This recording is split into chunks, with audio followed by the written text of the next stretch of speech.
Hi, shalom everyone, continuing this fantastic series, friends, of the daily Daf Yomi over here. Just sent my kids the second day of camp over here in the city of Bet Shemesh, here by the huge Ayalon Park, massive park over here in the city of Bet Shemesh. What a better place. We're already on page number 50 over here. Nun, Daf Nun, here in Masechet Avodah Zara, making some fantastic progress, and nothing like learning the Daf Yomi, charging ourselves up every single day and powering the day with a bit of Torah for the morning. Now, it was obviously following the destruction of the second Beit HaMikdash. Actually, it's fitting we're speaking about this because it just came out of Tisha B'Av only a couple of days ago. The house belonging to King Yanai was abandoned and fell into, let's say, disrepair. Ultimately, unfortunately, pagans entered the house and placed an idol dedicated to Mercury in it. Remember, we spoke about Mercury yesterday, Mercurius, as I said. Later on, other non-Jews who did not believe, let's say, in this Mercury as a deity, removed the stones from the building and used them to pave the paths and streets of the city. Now, this would lead to a disagreement among the great rabbis over there.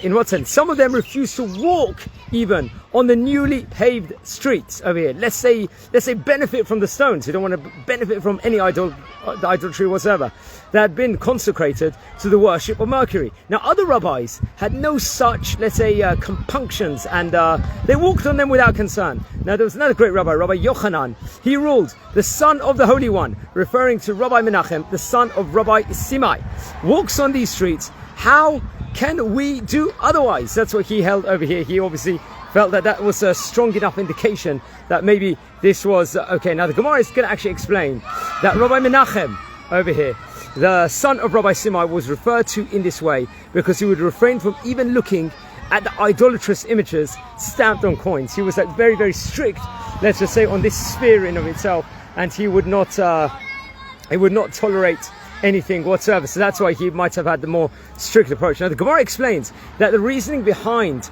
refraining from walking on the stones followed this opinion of Rabbi Gidel, quoting Rabbi Chia. What was this? Rabbi Chia Bar Yosef, in the name of Rabbah, who taught that the passages in Sefer Tehillim, I think in chapter 106, in verse number 28, that said should be interpreted to mean that any contribution made to Avodah Zara means forbidden forever. So any idolatry, even if you took part in it in some shape or form, it's going to be forbidden unequivocally in eternity. Now, those who disagree believe that that only a contribution that parallels a halachic sacrifice will become forbidden in that way. And so that is, just steep levels we've got to go when it comes to terrible idolatry over here. The idea that any contribution made to Avodah Zara remains forbidden forever is grounded in a biblical Torah passage, some Midoraita, but a number of explanations have been put forward to rationalize it. Now, the great commentator, the Meiri, he's going to argue over here. And what does he say over here? He says that since such contribution is viewed as similar to sacrifice, Korban, just as a Korban remains consecrated forever, so these contributions are as well. Now, the great commentator of the Maharal also is going to weigh in over here. He's quoted as saying that such a contribution is more problematic than an idol, since the idol is not actually a god, but is only the representative of the deity. A contribution over here, however, which was actually consecrated to the god itself, remains forbidden forever. So we've been speaking all about idolatry over the last pages of the Gemara over here. It's like an encyclopedia of different kinds of scenarios that there was in the Talmudic times or in the Torah times itself within regards to idolatry.